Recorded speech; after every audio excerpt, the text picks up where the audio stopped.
You're listening to Puma Podcast.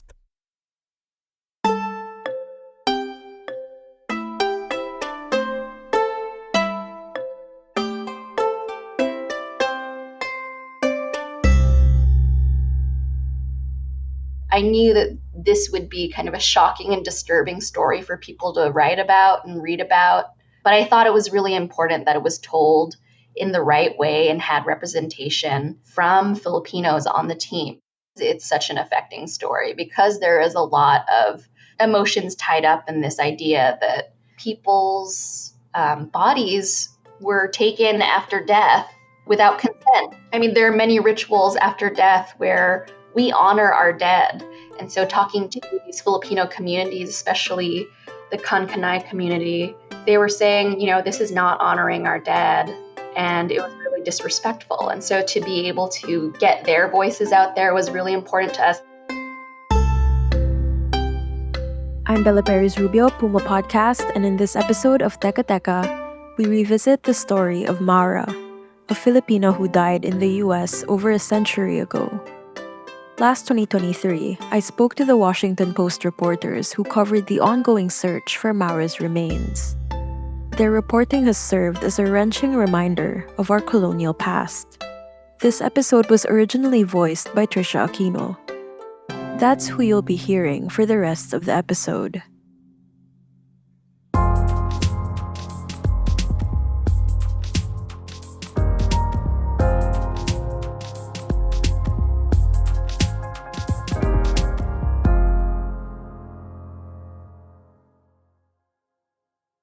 I'm Nicole Dunca, and I'm an investigative reporter at the Washington Post.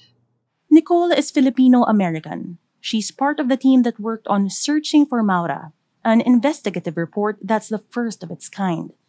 It was published as a comic and is also the first Post story to be translated into Filipino. So the story of Maura basically starts in 1904 in Suyoc, in the Benguet province. And at that point, there were Americans who were going around the Philippines recruiting Filipinos to go to the 1904 World's Fair, where they would be put on display in villages so that Americans could come and look at them. They were often referred to as savages in the newspapers. But basically, in 1904, they were recruiting these Filipinos, and a woman named Maura was one of them. Maura was Kankanay, an indigenous group from the Cordilleras. She was one of some 1,200 Filipinos who were brought to the U.S. for the 1904 World's Fair in St. Louis, Missouri. The fair was held to mark America's expansion and innovation. But to be clear, Filipinos weren't attending the World's Fair. They were displayed as quote-unquote living exhibits. They left Manila, they came in through Tacoma, Washington, and took a long train ride to St. Louis. And during that trip, a couple of the Filipinos died, and some of them got sick. And once Maura got to St. Louis, she died before the fair even began. Maura was about 18 when she left Manila in February 1904. She died of pneumonia in April. She was in a hospital and she died, and the newspapers wrote about it. And what we found were records that suggest that her brain was taken by a man named Alice Hrdlicka. And at the time, he was one of the most popular anthropologists in the world because he was the curator of the Division of Physical Anthropology at the Smithsonian, which is a really renowned institution. And so he had been building a collection of human remains, including human brains, particularly from indigenous people, Black people, and other people of color. And so when he saw that the 1904 World's Fair was happening, he knew that that would be an opportunity for him to get brains from some of these Filipinos.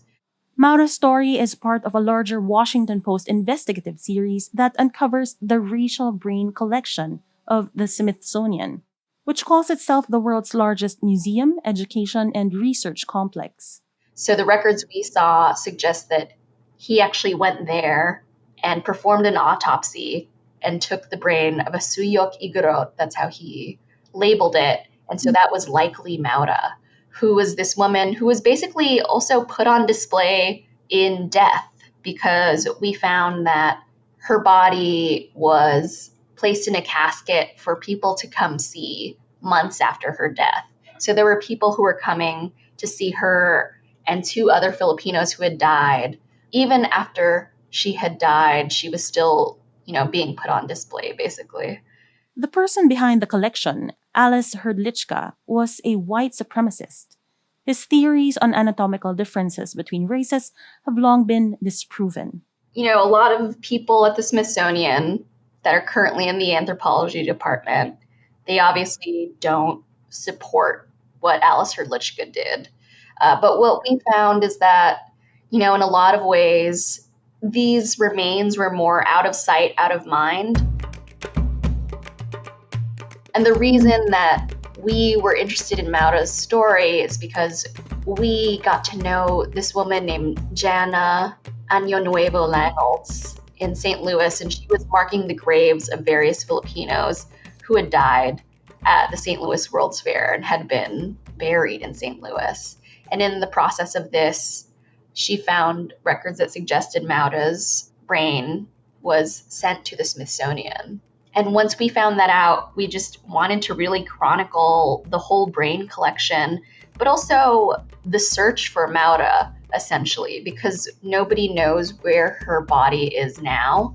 It was sent back to the Philippines, according to some records, but from there, the trail kind of runs cold.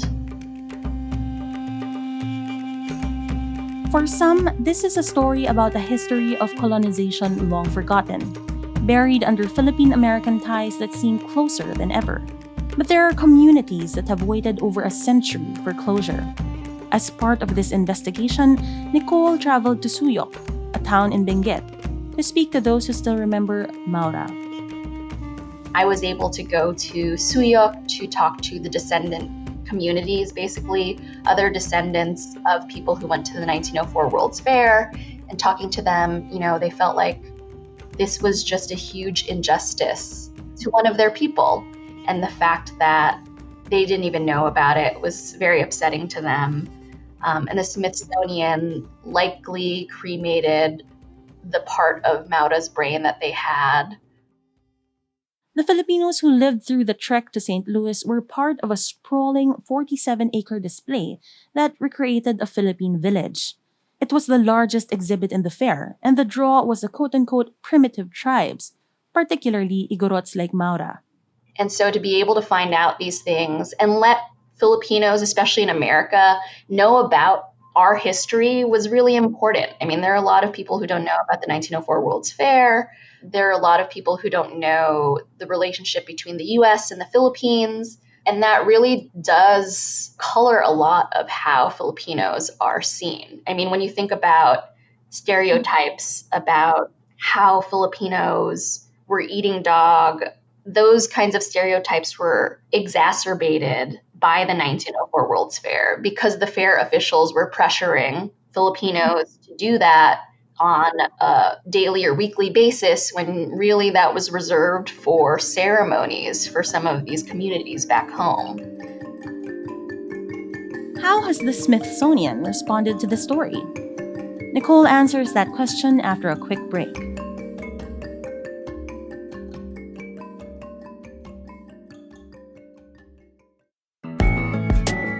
Hi listeners! Thanks for tuning in to Teka Teka News. We're so glad that you do, and we'd love to get to know you better. Our team is hosting a small gathering on May 2 from 6 to 9 p.m. in Makati. If you're free to join us, check out bit.ly/tekadinner for more details. See you there!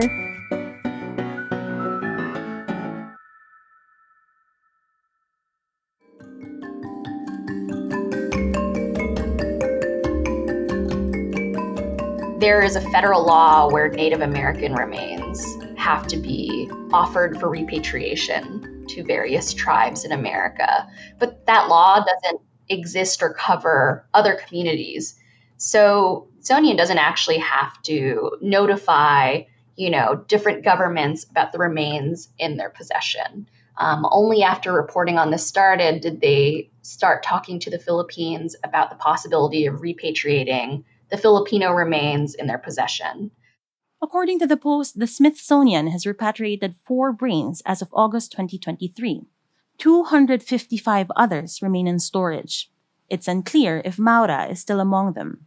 And actually, after we started reporting, the head of the Smithsonian, Lonnie G. Bunch III, apologized for how the institution collected many of its human remains in the past, because it was largely without consent. And so he apologized before we published, and then we interviewed him, and he apologized there too, and said that it was his goal to have as many remains repatriated as possible.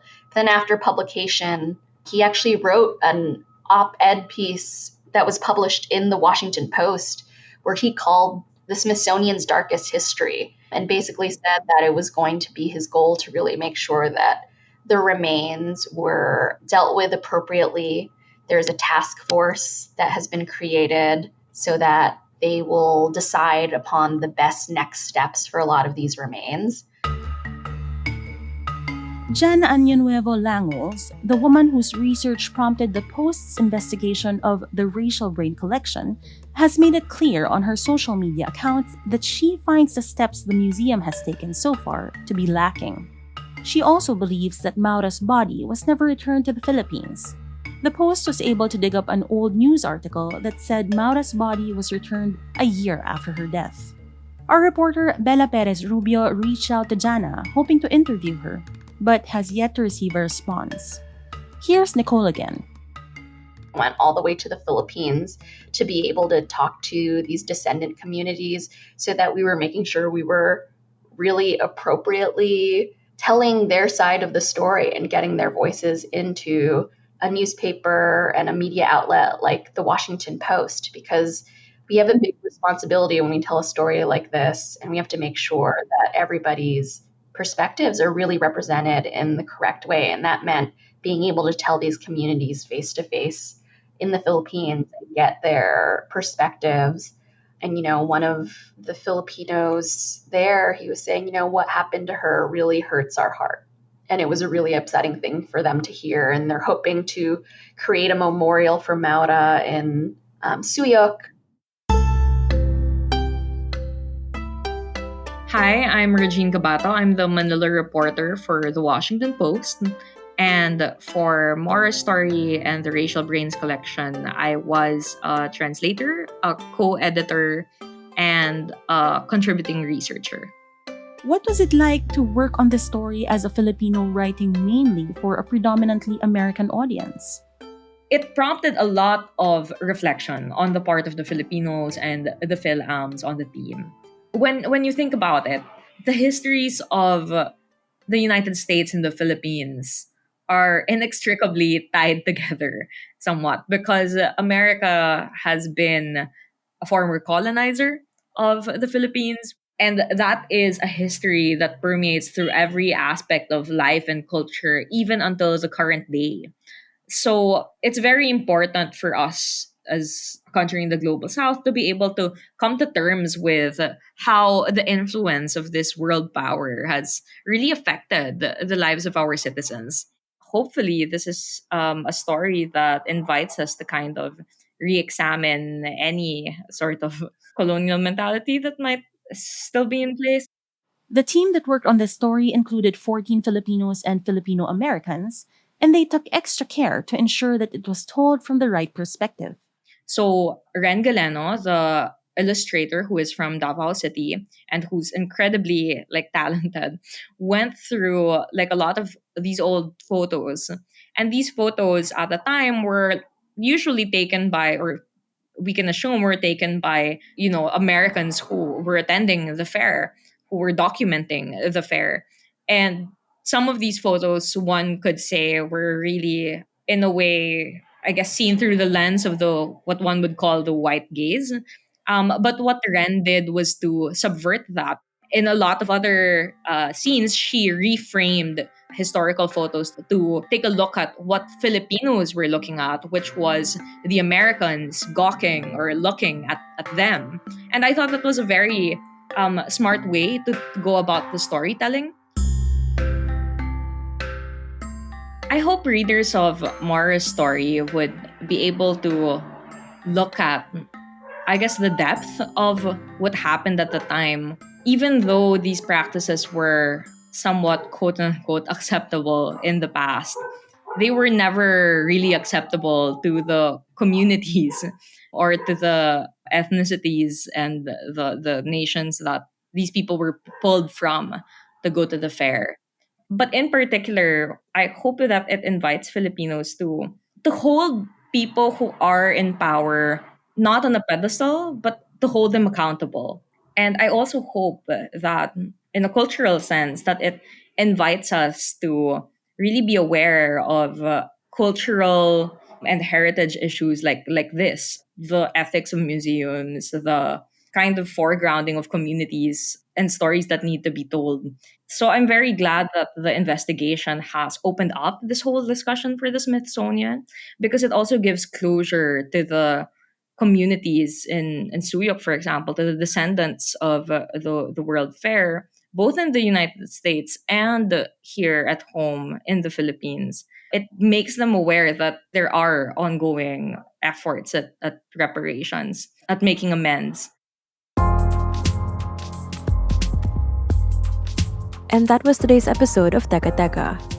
This episode was written and researched by me, Bella Perez Rubio, and voiced by Trisha Aquino. It was edited by Pidoy Blanco. Our executive producer is Jill Caro, and our senior news editor is Veronica Uy. Don't forget to follow Teka Teka on your favorite podcast app, or listen to us for free on YouTube. Thanks for listening.